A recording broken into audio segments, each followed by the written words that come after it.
you are way smarter than AI.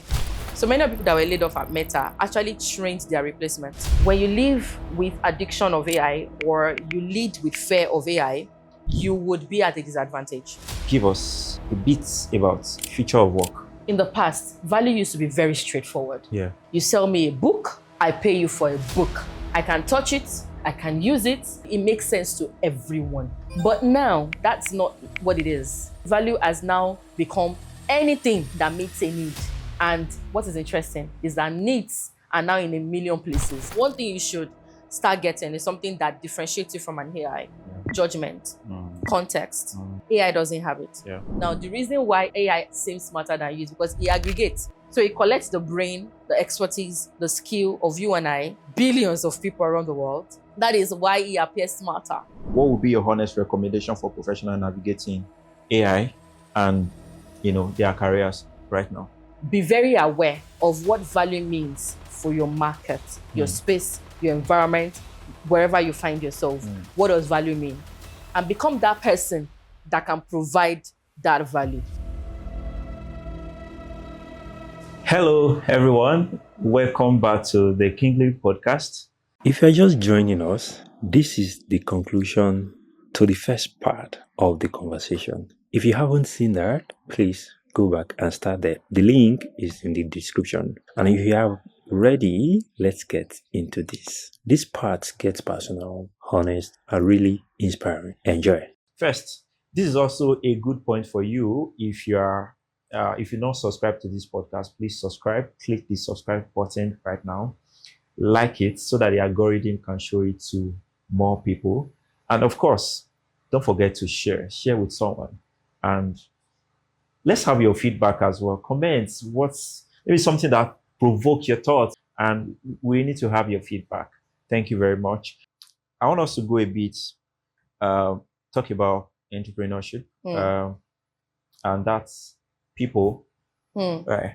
So first, remote Nigeria, and then people. So barely like a year ago or thereabout that you started, and we've seen results. So people, hundreds of people get job and all that. What's one thing? Because I want us to talk a bit about it because of the talent out there, people that still somehow, I've applied to many jobs. Yes, I know you have tips. You have number of content.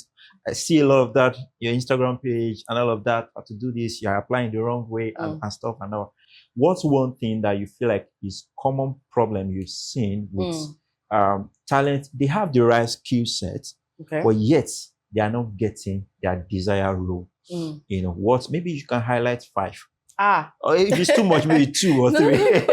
No, I can highlight 20. Only wow. That. I'm just thinking, I wish I would not get, because one of the temptations I have is talking and teaching, and then, but we're on a podcast, we can't possibly have a master class here. Yeah. Why people don't get roles? Okay. There are a myriad of reasons. Yeah. The one I find common when I work with people, the one I find common, the number one, people are applying to the wrong roles. When you now said they have skills, I'm like, you can still have skill and apply to the wrong role. So people are applying to the wrong roles. That is one of the most frustrating reasons why people don't easily get jobs. There are ways to determine the roles to apply for. A couple of factors feed into that, where you have the most results, business impact, where the market demands the most. And so it has to be a sweet spot between the two, where you can prove the most business impact and then what the market is demanding. So a lot of people apply to the wrong roles, and this makes them unqualified. So it could be that they are underqualified or they are overqualified. And that's the thing. People are like, I have more than they need now. They should hire me. Don't they won't hire you? They won't. And because they know they can't pay you. Plus, you'll be a new search. You come and be disturbing everybody. So they won't hire you even if you're overqualified. So that is a major reason. Other reason, people don't know where to find jobs. And we're not going to make all the reasons about the applicants, because there are reasons that are outside of their control. And that's why they are not finding jobs. So the first 2 reasons I've said, they are about the applicants. So people don't know where to find the roles. They don't know where. they struggle with that. Legit roles that are open to Africans or Nigerians, they do not know where to find them.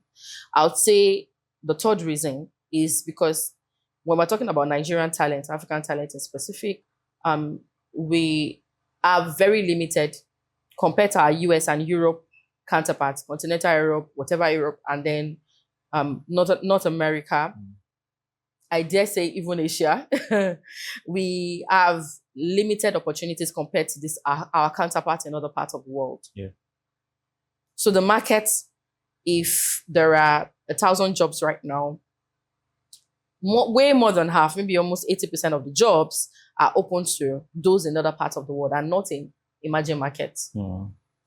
Okay, so employers around the world are not yet as open to emerging market talents as, so that's what we call Africa, you know. So even when they regionalize us and say, we are open to hiring in all of EMEA, that's Europe, Middle East, and Africa, the A is silent. Yeah, they call us the rest of the world. It's sad, but it is the fact. Yeah. In global hiring, I can say for sure, when we advertise a job as EMEA, we are not looking for, they're naturally not looking for candidates in that A. They want Europe. At the worst, they want Middle East. Before they consider Africa, they must have been really desperate. Do you understand? However, that narrative is changing. It may take time for us to arrive and prove ourselves as top-rated talent, but employers are quickly realizing that some of the best talents are from emerging markets, particularly Nigeria, Kenya, Egypt, South Africa. Those 4 countries are leading when it comes to this market. They're now like choice countries for international employers to get their talent. I mean, I've had clients reach out to me and they say, oh, look, we hired a Nigerian and she did fabulous work. We are looking to hire some more. Yes. And we have other people who have bad intentions. They're looking for cheap labor because they know if they, instead of hiring their US counterpart, they would pay $25 an hour, they would come to Nigeria or Africa and they will offer you less than $10 per hour because that would mean a lot to you at the end of the day. So we have those who are exploiting the market. But so one of the reasons people don't get jobs, back to your question, is because the opportunities again are limited. But people are still getting jobs. So I always say that when the push comes to shove, it has to come to your individual resolve. What is your resolve? This is what I believe. If there's only one job open in all of Africa, I'm the one getting it. So it has to come to, I've seen people would say,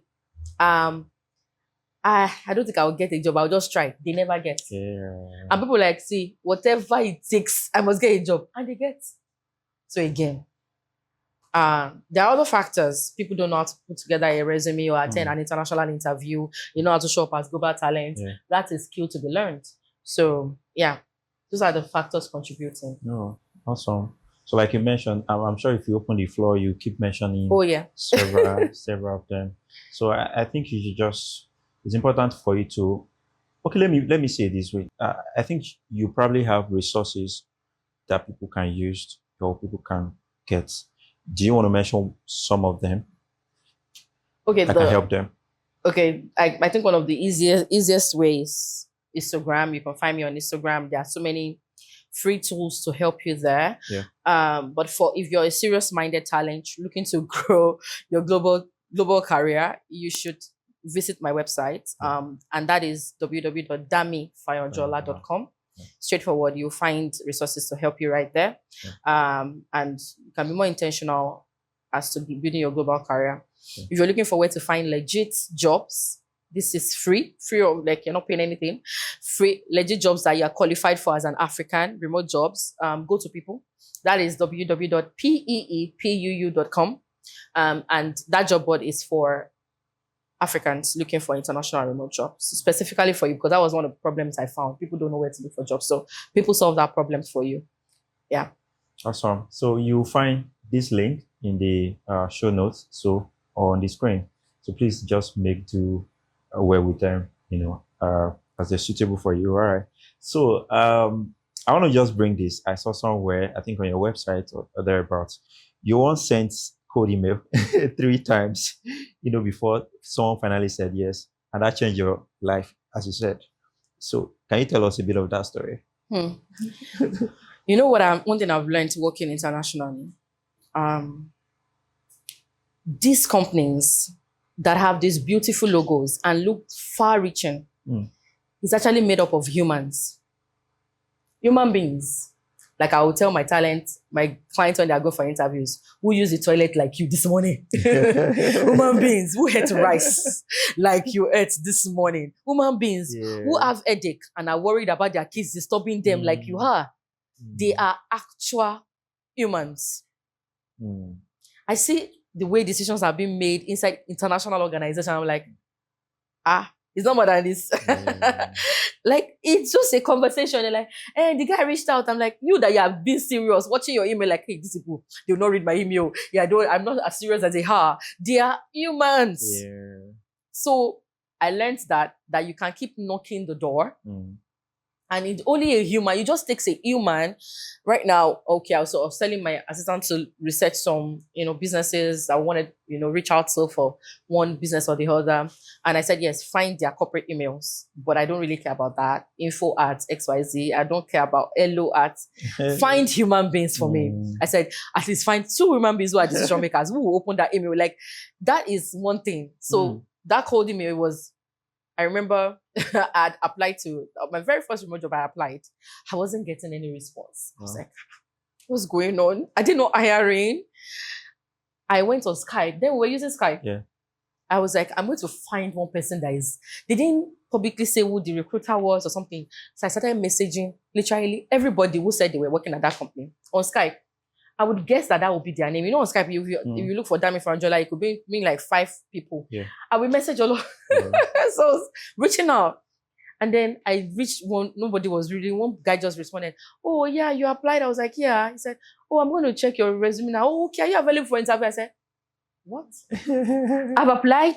I've emailed the company email. I've followed up. I've checked. These people did not talk to me. Skype. So you keep knocking on that door. Yeah.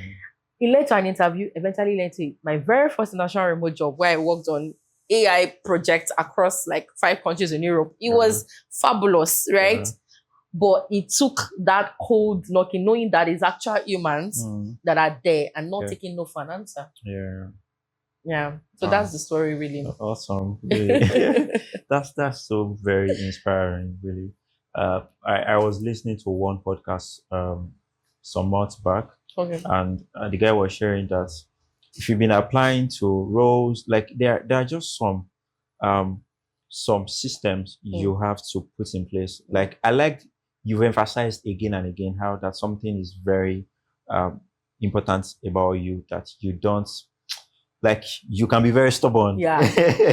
So let me put it that way. You can be very stubborn. So I think people also need to know that somehow there, in terms of like the way the organization is, there are people, you said something now that when you want to hire, I don't want to see hello at, like, go and look for their Gmail or something like that. You see their work email, but the actual emails, like that individual will open their work email that day and they would. Wow, I've not heard that before, to be honest. I think that's something I'm personally taking away from here. So I think it's important for you to, and that's why we need to learn. We need to keep learning and pay attention. Send cold email. You don't know, keep knocking on that door. Yeah. That door, go back. Maybe this is for somebody. I'm not prophesying, but maybe this is for somebody here. You've applied and you know this company, I want to get there. Right. So please take every lesson we've shared today, and I think you should just, make do with them, and that will help you. All right. So I think you've shared a bit about Jesus, about your faith and all that. And I must say again that you are such a huge inspiration to young folks that I know around me. And I'm not kidding. We just want to talk a bit about faith. And I'm for the past couple of minutes we've been speaking, we're having this conversation. You shared a few things around faith, about Jesus and all that. I want to know the process of you transitioning.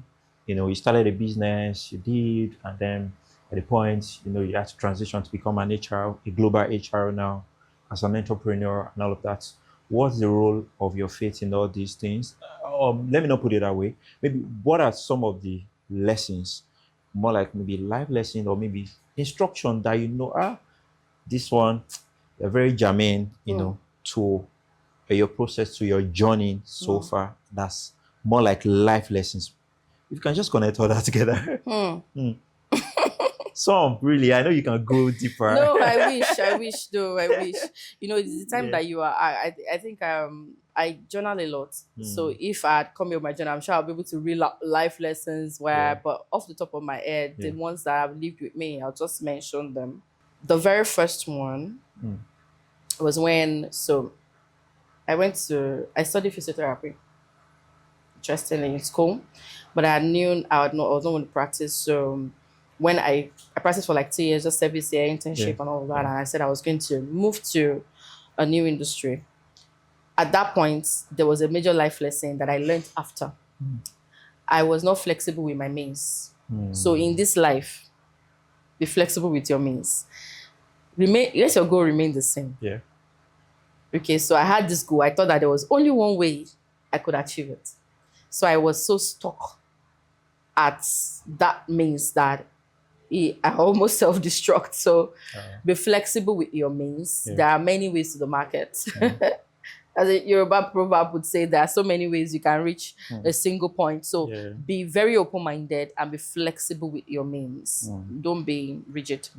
That was a major life lesson. I wish someone told me then and said that you know, but you know, I learned it the hard way, albeit. The second lesson, and that would be at the point where after I'd run this business, in terms of brand popularity, I'd say in my community, it was growing well. I mean, people were like, you know that people will know you as a business, but you're broke. You're like, God forbid, entrepreneur with brand and broke. Be like, your name, you know, they'll mention the name of your business, whatever. They'll share say one thing. And they'll be like, but money is not coming. I had a conversation with a guy, if I mention his name, you would know him. So he and my friend had met at a speaking event at New York, and then my friend mentioned, I was like, oh, you have this Connor, like, and that's me. I was like, Connor, tell him that you have a friend that wants to speak to him. So big guy. When I say big guy, but it was just a brand. So I was like, Alpha, like all these things they are doing, money must be really cool. Like, Dami. It's not like that. I'm just so popular. But I don't have the money to match up with the popularity. I was like, this is something. So that was what was happening in my business. It was growing in popularity, but I wasn't making the money that could match the brand popularity. So the lesson I learned at that time was that don't be stuck on people's expectation. So I stayed in that business. I stayed in that route for so long because it was what was expected. You can't possibly say you're leaving the practice, medical practice, and then you say you will not succeed at this business. You must succeed, or you have left this one. So I was stuck on people's expectation, like, you are known for this, you must stay with this. And people's expectation does not put food on the table. It doesn't help you to become, like, fulfill destiny. It doesn't do any of that for you. It doesn't give you happiness. So don't be stuck on people's expectation. And people, anyone, even those who you love and love you back. Yes, it doesn't matter. And I'll always give you the example when I'm talking about income, financial security, and whatever it is they are doing for money. I'm like, till today, I still have to explain all over again to my parents what I really do for work. I'm like, but they stop asking me. And because it matter. It doesn't matter anymore. They're like, oh, did he don't even understand it, but they're not stealing, you know? And that's what it always reminds me, like, it never mattered. So it never mattered. Here I was thinking it did. It never really mattered. They just thought, okay, this girl, she's doing well. Like, we don't really understand the work, but she's doing well, right? So don't be stuck on people's expectations. Please make sure you're directing your life in the direction that matters to you. And there's a part B to that. So don't be afraid to pivot. Pivot. Take any direction. Your goal, yes, let it grow with you. Let it evolve with you. But be okay with pivoting if it's necessary. And the last life lesson is that, you see, I learned this lesson when I was what's it called, running event planning business. So leverage on the power of the media that we have in this generation. Many people don't know what it can do for them. Some people hate it. Some people don't care about it. Some people are indifferent. Yeah. And if you're going to succeed, and I'm saying this, well, arguably, but I'm saying it with all authority, if you're going to succeed, you cannot ignore the media. Yeah. You cannot. You must leverage it to work for you. For you. Yeah. There is a lot of power. It's empowering. It has cons, yeah, it does, but it has power. You focus on the power it can give you and ride on its wings. It will take you places. It will make you succeed faster. Yeah. Those are the lessons, really. Awesome. If I were to tie it to faith, I'd say in your journey, let it be that you are utterly convinced that you're in the center of God's will. There will be influences, there will be reasons, there will be challenges, there would be things that would just make you question things or doubt or want to compromise or do things, But God will supply you with a couple of things. He will supply you with faith, which translates to audacity, to relentlessness. It would give you favor, which translates you to you knocking the door, because you have to knock, and then it's opening to you. So there's a part where God will give you, for when you now knock, it will now open to you. So it would give you a lot of things. So hold on to God. You can't do it without God. Hold on dearly to God. Roll tight with Him, like you would, Genesis would say, like, let Jesus be your friend. Base your life on Him. And I'm going to wrap up with this story where, when people started, you mentioned remote Nigeria. And then just 2 weeks to the launch, we received a legal warning, a legal case from probably one of the biggest guys in the industry. I was in my living room in Akobo. Why am I a threat to a global brand? I was like, what? Wow. And saying, we cannot start that business. We cannot do this. If we dare it, like maybe I'll land in prison. It was just, I was like, I'm in Akobo. Lord have mercy. In my living room. Why am I a threat to a brand? I'm talking about, it's not a small brand. In more than 150 countries, with giant investors, with thousands of clients. How come a girl that does not have 2 naira is a threat to you? Then I knew. It's human beings that are behind everything. No matter how powerful it is, again, it reminded me that it's human beings, and it must really mean something what I'm trying to do. And at that time, 2 things would have happened. I could have been super scared and given up on the dream, because it was really a burning passion in my heart. I needed to solve that problem for my people. Like, I had taken all of my savings, invested in it, and they're telling me not to do it. But I went to God. You need God, though.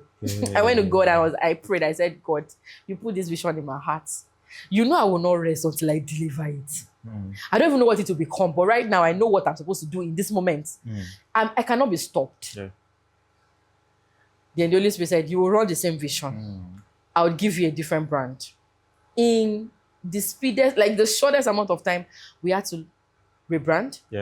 Like, I didn't sleep for like 48 hours. I was on my dining table, literally working with lawyers, with folks at CSC, working with brand folks, rebrand, everything, like do what's it called, trademarking, very quickly. Wow. Developers were like, why are you changing everything with this? I'm like, sorry. It was God. It was God that gave me the courage, the direction of still going forward. Despite, and he said, don't be scared, respond to them. Respond to them. And ordinary Dami wouldn't write that response, that legal response. It was a response of, I'm taking my stand. Wow. Yes, that audacity comes from God. Yes, it comes from God. So that's it. I think that's the highlights of the conversation for me, to be honest. That's a lot. Really, again, I said, and I am saying what I said again, that you are an inspiration to many. And I am saying it on this podcast. I will celebrate you. Thank you. Really, thank you for all you do. That's a lesson for someone out there. Really, a big lesson. For me personally, for you, for every one of us. Please, never give up. Really, never give up. No matter how scary it may be. The demons that may be standing, facing you. Really, I think it's important to, like you said, really, first, you're rooted in your identity, who you are, and you know you are in the center of the will of God for your life. That's all you need, really. Yeah. Everything else surround that, or is a subset of that, really. Thank you so much. Thank All right, you. so we want to wrap it up. We just have, I think, 2 more. Oh yeah. More like you've worked across several teams, countries, and in my research, over 30 countries. Teams across more 30 more than that. Really. Yeah. I want you to take this together. First is, what was a kind of mindset shift that happened? Work with different people with different languages across races, countries, and what was some things you noticed that changed the way you think about the world in general, right? And then maybe just highlight a bit of some of those countries. Maybe you can mention 10 to us. Which countries? The countries that I've worked in. Okay, now you've traveled to, because I wanted to ask that I that. have traveled to. Yes. No. I'm coming back there. That should be the next question. But you answer that first one first. Okay. The countries where I've worked in. Yeah. So I work remotely. Yeah. That means I can work from anywhere. So Yeah. I've worked in over 50 countries, like not in person. Yeah. Right? Yeah. It means that I've done work there, projects that I worked with teams there, delivered results there. Yeah. That's what we mean. Yeah. So and that's why we call global HR. It's cut across several continents. So my domain is EMEA, Europe, Middle East, and Africa. But we cross-train. So I've worked in North America, APAC, all other parts of the world. So the lessons I've learned, I think one of the few things that helps is this. First, you have to know the culture of the people that you're dealing with. Yeah. Either they are internal employees in your team, or they are clients, or they are stakeholders, partners, vendors, whatever it is, you have to know their culture. For instance, I learned early on working in global teams, we had a client that was from China, and then I said, hello, Toby. Yeah. And the guy was worried. I was like, Dami, is there something wrong? Are you missing? Was I delayed? I was like, no. I was like, okay, because you said hello. I said hello. So the culture is there to me. So I was like, oh, that's a problem for you. I can dare you into infinity. So, so that you've got to know that, okay, Americans, they like to go straight to business. Europeans, depending on they are from Germany or from Spain, depending on France, they have different ways of working. They have the humor that is humorous to them. They have the one that, why are you joking right now? We're talking about something serious kind of thing. So being emotionally intelligent to pick up on these cultures, even ask questions when you're unsure, research on your own, being intentional that way helps you to thrive in a multicultural environment. You would know how to relate with clients better. I personally, as a person, I like to have a bit of humor, no matter how serious what we're talking about or projects we're trying to. You would say something like, oh, by the way, Nicole, next time we're talking, please don't ever mention this and this in the same sentence. It feels like an irony. Meanwhile, I still add to have a bit of, some people don't appreciate humor. So just because you are that kind of person doesn't mean you bring it into every conversation. So you've got to be emotionally intelligent to know that. But lessons I've learned is the world is just a beautiful place. There are so many different people. And I realized one of the interesting things I realized that we speak very good English in Africa. Wow. Exceptionally good English, especially Nigerians. This one that they're saying they don't used to hear. No, you haven't heard horrible English. You haven't. No, we speak please don't ever try to, for the life of me, if there was a gun to my head, I cannot even switch. I can't code switch anything. So this is how I speak at work. This is how I speak at home. I'm not able to. Some people can. I can't. So I speak the way I speak. So retain your authenticity. You are not inferior. That I learned. That you have high quality, just like every other person. Don't ever feel small. Don't ever feel, that helps to know that you're smart. You're probably one of the smartest people around the world. You are very, very smart.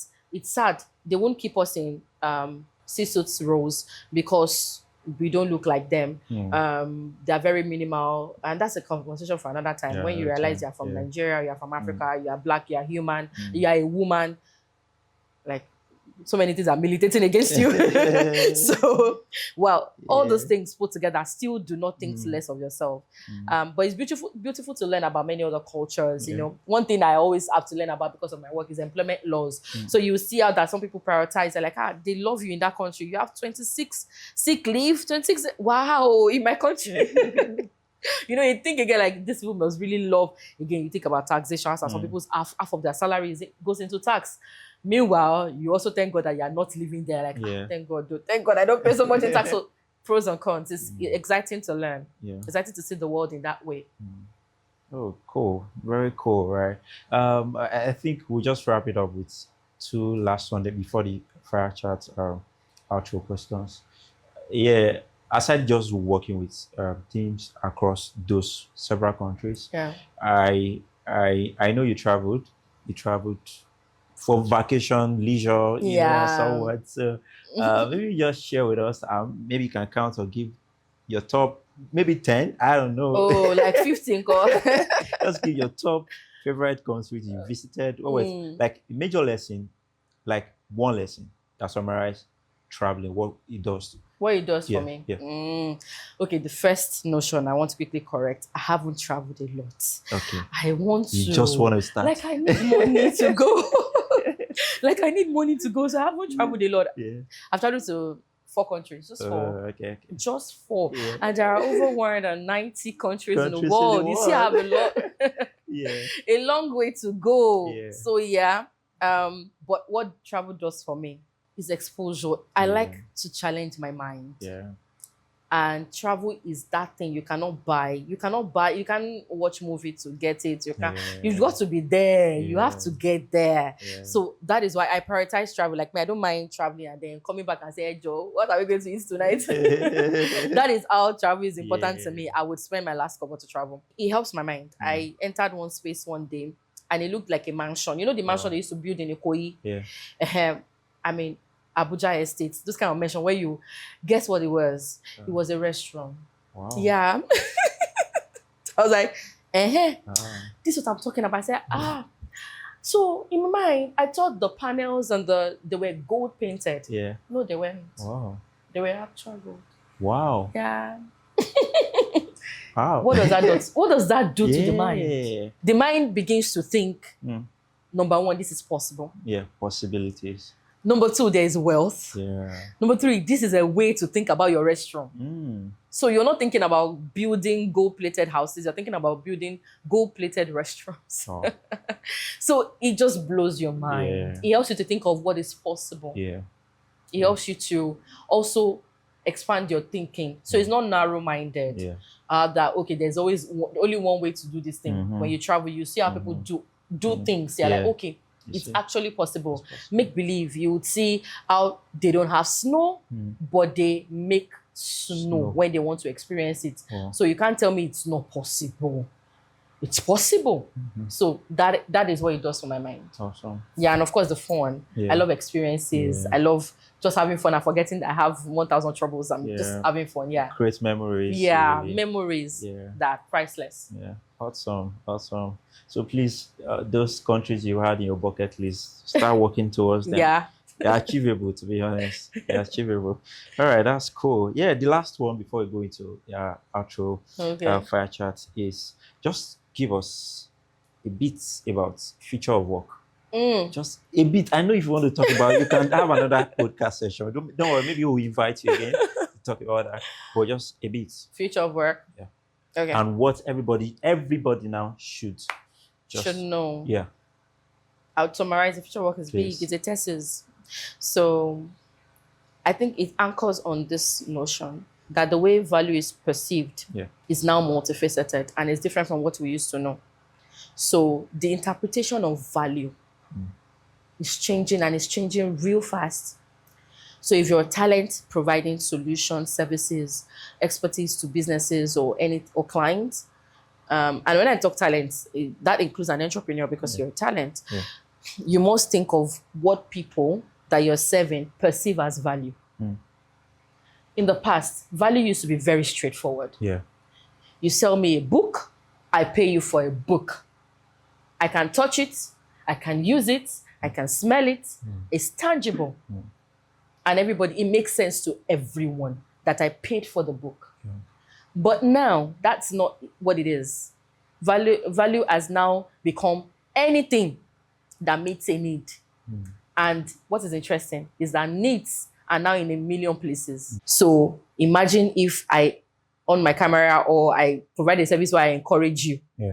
I've provided value, and you're going to pay me for it. Yeah. So be very aware of what value means for your market, your space, your environment, wherever you find yourself. What does value mean?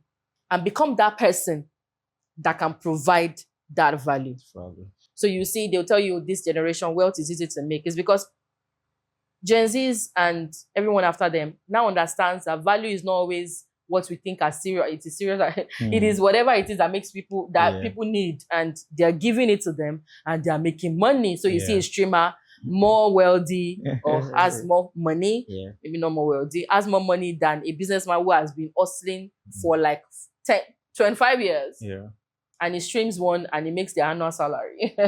So the value is changing. So the future of work is not static. It is that understand what value is in your space. Yeah. Start to position yourself in that, space. And then you would never, ever be that person who is discarded or not important, or, you would always be valuable. Yeah. And value attracts money. Yeah. Automatically. Yeah. Again, remember the definition of value. Yeah. Yeah. Awesome. Value actually money actually goes where value is. Yeah. So that's cool. And that's a valuable lesson, right? I guess. Clock it, please. All right. So now let's just do the fire chart. I have 6 here, and you don't have to overthink it. Yeah. You don't have to say too much. Yeah. One word answer. All right. So what's one word that describes your journey so far? One word. Unique. Unique. Awesome. Unique. Yeah, obviously. What would you tell your 20-year-old self? Don't think about what others think. Yeah. Don't be bound by people's expectations. Yeah. I know you've spoken a lot about that today. I think that's very, very important. Awesome. Money, impact, or legacy? Which one? Money. That one is an easy answer. The answer is money. Wow. I can get the remaining two. Awesome. Once I have money. Oh, great. Yeah. What does a win look like for you at the end of each day? A win? That I challenge myself to see what is possible. I always feel satisfied, and I feel like I've won if I challenge myself to solve a problem or see what is possible. Awesome. Oh, great. Becoming a better version of yourself every day. Awesome. Second to the last, who in your life keeps you grounded and how? Grounded. My daughter. Oh. My daughter. And why? Because I want to be intentional about setting a story for her of what is possible, what she can be, how she can navigate life. So if I were to think of one thing that keeps me going, I'd say my daughter. Awesome. Yeah. Awesome. That's cool. All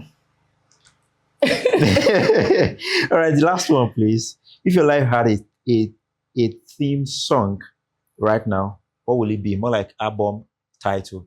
Album title. To your life.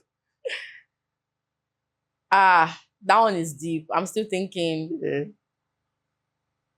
Or maybe just find a song that you like best that describe your life. Hey.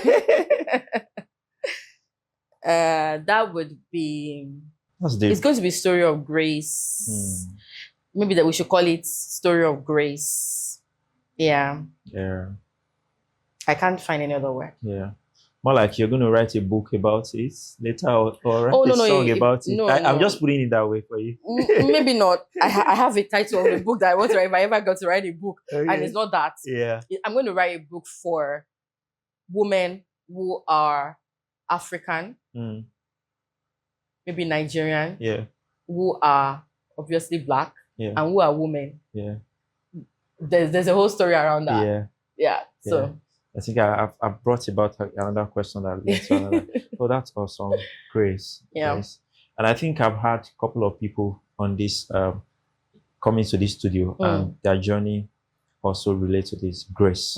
Speak of grace, and it's fascinating to also know that it's something that we don't have. It's something that's given to us. Grace is something given, and that's humbling. Really, thank you so much for that. Yes, we come to the end of today's podcast. First, I want to appreciate you by saying thank you for being on this podcast. Thank you for having you're a me. force, like I said, a lot, commanding a lot at the same times, and I deeply respect you. I appreciate you. Wow, thank you for being here. The community, we appreciate you, and really, we really look forward to another episode with you someday, right? And before we close, really, first, this is also a good point for you. If you're not subscribed to this podcast, please subscribe. Click the subscribe button right now. Like it so that the algorithm can show it to more people.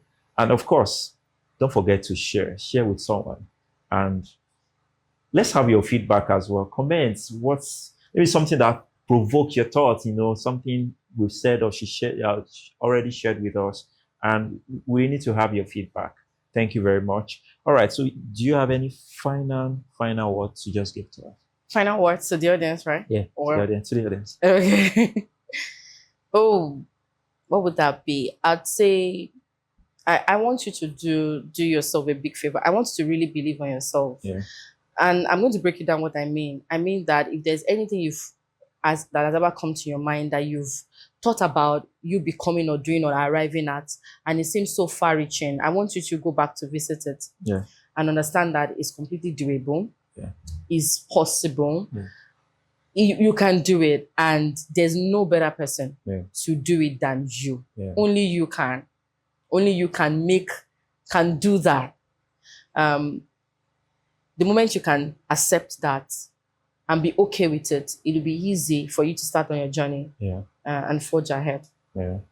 Awesome. Thank you so much for that. So lastly, I know you shared in a couple of recommending some resources. Where can people find you if they want to connect with you and your work? Yeah, you can check my website, DamiFayanjuola.com. Yeah. You can find me on social media. I'm Dami Fayanjuola everywhere. Yeah. Instagram, TikTok, X, everywhere. LinkedIn, Dami Fayanjuola. Yeah. So we have a gift from the Kingly podcast. Like I used to tell every other guest I have in the studio, that maybe next time we will be having here will be a trolley load of gifts that we follow. A car, more like that, following you home. But this is just a token from the Kingly podcast. Thank you. For you and for everyone, don't forget to remember that you're a royalty and you're meant to live very big like it. So please, nice. This is a token from us. Thank you. I appreciate it. Thank you. You're welcome. All right. So see you in the next episode. Thank you. Bye for now.